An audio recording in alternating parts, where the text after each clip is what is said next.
அஜுந்தா. அன்பர்கள் அனைவருக்கும் ஆர்த்திய சொர்ணலட்சுமி ஆத்ம வணக்கங்கள். இந்த பதிவு டிசம்பர் மாதத்திற்குரிய பலன்களை காணவிருக்கிறோம். ஏன்னா வருடத்தின் நிறைவான மாதம் அப்படின்னு சொல்லலாம். இந்த 12 மாதங்கள்ல எதுவுமே நடக்கலனா கூட இந்த நிறைவான மாதத்தில் எங்களுக்கு ஏதாவது நடைபெறாதா அப்படின்னு ஆவலோடு காத்திருக்கிறார்கள் அனைவருமே அப்படின்னு சொல்லலாம். இப்போ நிறைய அதிசாரத்தில் கிரகங்கள் டிரான்சிட்டும் ஆயிருக்குது. இந்த வருடமும் ஆச்சு, சனி பயிற்சி ஆச்சு, குரு பயிற்சி ஆச்சு, நமக்கு ராகுகேது பயிற்சின்னு எல்லாமே ஆனாலும் கூட இன்னமும் எதுவும் நடக்கல. இந்த மாதத்துல காத்து வாக்கில் ஏதாவது செஞ்சுட்டு போகுமா அப்படின்னு நிறைய பேருடைய எதிர்பார்ப்பு இருக்குது. ஏன்னா அதிசாரத்தில் குருவும் பயிற்சியாகி இப்ப வக்ர நிலையை வேற அடைந்து இப்ப பின்னோக்கி வேற செல்ல போகிறார். அப்ப எப்படி இருக்கும் அந்த மாசம்? எவ்வளவு சூப்பரா இருக்குமா, சூப்பர் டூப்பரா இருக்குமா, எதிர்பார்க்கலாமா, இல்லை எங்களுக்கு ஏதாவது ஒரு பயமா இருக்குமா? அப்படி இந்த இடத்துல கட் பண்ணிடுங்க. எங்களுக்கு ஏதாவது இல்லை எங்களுக்கு ஏதாவது நாங்கள் இன்னும் விழிப்புணர்வாக இருக்கணுமா அப்படின்னு கேட்குறவங்களுக்குலாம் இந்த பதிவில் தெளிவான பலன்களை துல்லியமாக தந்துருக்கிறோம். அதனால் பதிவை முழுமையாக கேட்கணும். இதில் ஒரு எளிமையான வழிபாடுகள் தான் சொல்ல போகிறோம். அதையெல்லாம் பின்பற்றுங்க, உங்கள் வாழ்வை வளமாக்கி கொள்ளுங்க. இந்த மாதம் காணப்படும் கோள்களின் சஞ்சார நிலைகள்னு பார்த்தீங்கன்னா உங்களுக்கு ஆஸ் யூஷுவலாக நம்மளுக்கு மீனத்தில் சனி வக்ர நிலையத்தில் அடைஞ்சு அவர் ஜம்முன்னு இன்னும் நான் தயாராக இருக்கேன், உங்களுக்கெல்லாம் யார் யாருக்கெல்லாம் என்னென்ன பலன் கொடுக்கணும் அப்படின்ட்டு ரொம்ப உத்வேகமாக இருக்கிறார் அப்படின்னு சொல்லலாம். குரு உங்களுக்கு வக்ரமாகி உங்களுக்கு இப்ப அதிசாரத்தில் முன்னோக்கி போய் இப்ப பழைய நிலைக்கு மிதுனத்திற்கே பின்னோக்கி அவரும் ஜம்முன்னு அமர்ந்துட்டாரு, அமரப்போகிறார். இந்த மாசம் 5ஆம் தேதி அவர் ரெடியா காத்துக்கிட்டு இருக்காரு, எப்ப பின்னோக்கி வரலாம் அப்படின்ட்டு. அது மட்டும் இல்லாம கேது உங்களுக்கு சிம்மத்தில் இருக்கிறார், ராகு உங்களுக்கு கும்பத்தில் இருக்கிறார். இந்த கர்ம கிரகங்கள் பொசிஷன் இதான். ஆனால் மாத கிரகங்கள் சொல்லக்கூடிய நம்மளுக்கு சூரியன், புதன், சுக்கிரன், நமக்கு செவ்வாய், இவங்கெல்லாம் என்ன பண்றாங்கன்னா விருச்சகம், தனுசு அப்படின்னு மாறி மாறி பயணிக்கிறாங்க. இந்த மாதம் துவக்கத்திலேயே நம்மளுக்கு விருச்சகத்தில் இந்த கூட்டணிகள் இருந்தாலும் 7ஆம் தேதி செவ்வாய் அவருடைய சொந்த வீட்டை விட்டு நட்பு வீடான தனுசுக்கும், அதே இந்த மாதத்தோட பிற்பகுதியில் நம்மளுக்கு 16 நம்மளுக்கு சூரிய பகவான் தனுசிற்கும், இந்த மாதம் 20 சுக்கிரன் தனுசுக்கு போயிடும். அதே போல 29 புதனும் தனுசுக்கு போறாரு. இப்படின்னு இவங்கெல்லாம் மாறி மாறி பயணிக்க போகிறாங்க. பெரும்பாலும் கிரகங்கள் விருச்சகத்திலேயும் தனுசுலேயும் தான் இப்போ டிரான்சிட் இருக்க போகுது. சந்திரன் மீனத்தில் உதயமாகிறார். நம்ம பெரும்பாலும் நம்மளுக்கு டிசம்பர் மாதம் என்று சொன்னாலே கார்த்திகை நம்மளுக்கு 17ஆம் தேதியிலிருந்து மார்கழி 16 வரைக்கும் இதுதான் நம்மளுக்கு டிசம்பர் மாதம். இந்த மாதத்துக்குரிய நான் சொல்லிட்டேன் ஏற்கனவே எப்படிலாம் நம்ம இந்த மாதத்தை ஹேண்டில் பண்ணிட்டு போகலாம் என்பதை இந்த பதிவில் தெளிவாக காணலாம். வாங்க.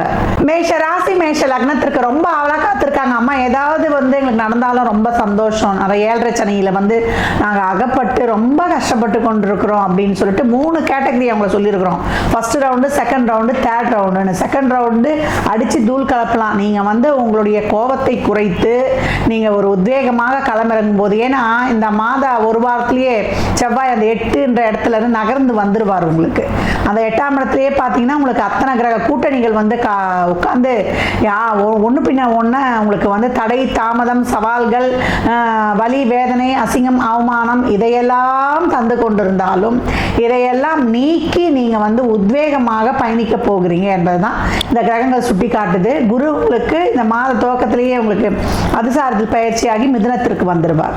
உச்சமான குரு உங்களுக்கு பயிற்சி என்ன பண்ணுச்சு, உங்களுக்கு நல்ல ஒரு தொழில் அமைப்பை ஒரு சிலருக்கு தசாபுத்தில சிறப்பாக இருக்கும்போது தாராளமாக உங்களுடைய முயற்சியை தளராமல் போடுங்க.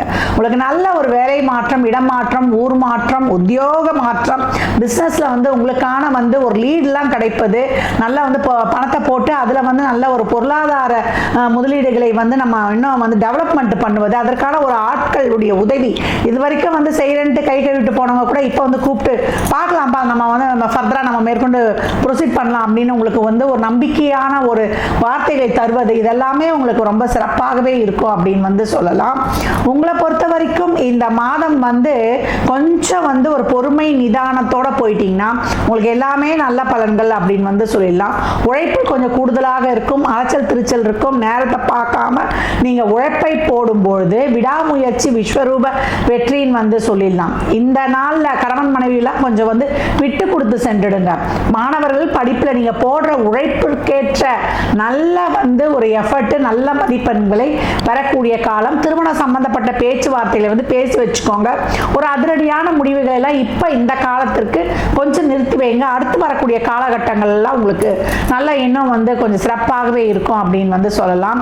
பார்த்து ஆய்ந்து அறிந்து பொறுமையாக நம்ம வாழ்க்கைக்கு எது தேவைன்றதை நீங்கள் எடுத்துக்கொண்டு போகும்போது ரொம்ப அருமையாகவே இருக்கும். வீடு வண்டி வாகன யோகம் சிறப்பாகவே இருக்கும். குடும்ப உறவுகள்கிட்ட நிறைய வந்து ஒரு ஹார்ஸா ஒரு கோபமாக அந்த கோபத்தை காட்டிடாதீங்க. கோபம் வந்து ஒரு வார்த்தை வெல்லும் ஒரு வார்த்தை கொல்லும் அப்படின்னு வந்து சொல்லலாம்.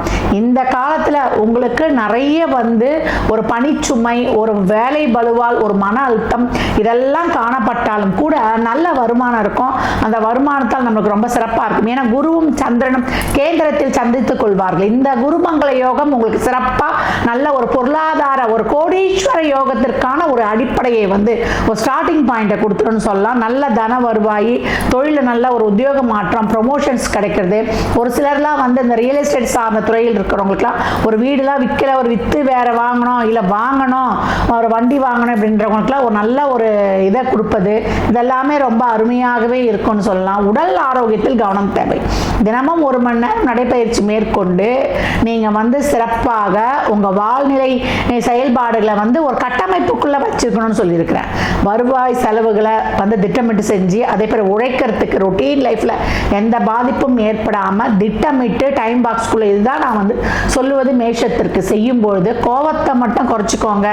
உங்களுக்கிட்ட இருக்கிற அந்த நான் என்ற அந்த ஒரு அந்த சொல்லுவோம் இல்லையா அந்த ஈகோ அந்த அதிகாரத்தன்மை அந்த கௌரவம் பார்க்கறது அதெல்லாம் கொஞ்சம் குறைச்சிட்டீங்க அப்படின்னா நீங்கள் நல்ல உள்ளம் கொண்டவர்கள் தான். அந்த கோபம் தான் உங்களை வந்து ரொம்ப எல்லா இடத்துலையுமே அந்த கோபம் தான் கட்டுப்படுறதுக்கு முடியலமா அப்படின்னு வந்து எல்லாருமே சொல்லக்கூடியது. ஏன்னா இது ஏதாவது வந்து ஒரு இயற்கைக்கு அதாவது உண்மைக்கு மாறாக இயற்கைக்கு மாறா இல்லை உண்மைக்கு மாறாக அவங்களுக்கு ஏதாவது நடந்தால் அவங்களால அதை அங்கே வந்து பொறுத்து கொள்ள முடியாது. 10 பேருக்கு ஒரு செயல் இருக்க கூட்டத்தில் ஒருத்தருக்கு ஒரு உதவினா முதல்ல ஒரு ஆள் வெளியே வராருன்னா அது மேஷமாக இருக்கும். ஒரு காரியத்தை ஒரு செயலை தொடங்குவதற்கு இதை மாதிரி வந்து ஒரு உத்வேகம் கொண்டவர்கள் ஒரு சிறப்பான ஒரு செயல்பாடு செய்யக்கூடியவர்கள் வேற யாருமே கிடையாது.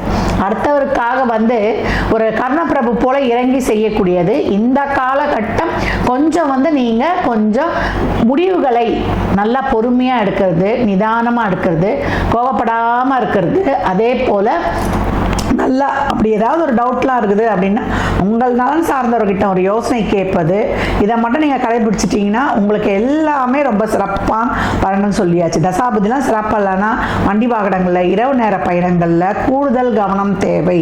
திருப்பியும் நான் உங்களுக்கு சொல்கிறேன், எப்பெல்லாம் நேரம் கிடைக்குதோ நீங்கள் வியாழக்கிழமைகளில் குரு ஆலயத்திற்கு சென்று இல்லை நீங்கள் ஆலங்குடி திட்டை இந்த இடங்களுக்கெல்லாம் போய் சென்று வழிபடுவது, சனீஸ்வர பகவானை வந்து சிவ ஆலயங்களில் இருக்கக்கூடிய சிவனோட இந்த நவகிரகங்கள் இருக்கக்கூடிய ஆலயங்களாக பார்த்து வழிபடுவது உங்களுக்கு ரொம்ப சிறப்பு. எப்போவுமே போய் உடனே சனீஸ்வர பகவான்னா சனீஸ்வர பகவானை கும்பிட்டுட்டு வந்துடக்கூடாது. சிவன் தான் அங்கே தலைவரே சிவன் தான். அவரை வழிபட்டிங்கன்னா அவர் சொல்லிடுவார் நம்ம பையன் இவனை வந்து நீ எதுவும் செய்யக்கூடாது அப்படின்னு சொல்லிட்டா சனீஸ்வர பகவான் சைலண்டாக இருந்துருவாருன்னு சொல்லலாம். அவரை பொறுத்த வரைக்கும் நீங்கள் வந்து தொடர்ந்து செயல்படுபவர்களாக இருந்தால் எது எப்படி வந்தாலும் நான் தொழில கர்மமே கண்ணாயினார் அப்படின்னு உங்கள் உடலில் வியர்வை வெளிப்படும் வரை உங்களுடைய உழைப்பும் உங்களுடைய செயல்பாடும் இருக்கும் பொழுது உங்களுக்கு ஒரு மன அழுத்தமோ இல்லை வந்து ஒரு வருமான குறைபாடோ இல்லை உடல் ஆரோக்கிய குறைபாடோ எதுவுமே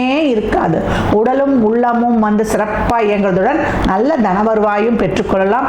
இதெல்லாம் இன்னும் தொழிலும் தனவருவாயும் நல்லா வந்து இருக்கணும்னா அவர் உட்கார்ந்துருக்கிற இடம் சேரிட்டி அப்படின்னு சொல்லக்கூடிய மீனத்தில் அமர்ந்து இப்போ வந்து சஞ்சாரம் செய்து கொண்டிருப்பதனால நம்மளுக்கு வரக்கூடிய வருமானத்தில் முதலில் ஒரு பகுதியை தான தர்மமாக செய்யும் பொழுது மேஷம் அடி தூள் அட்டகாசமே.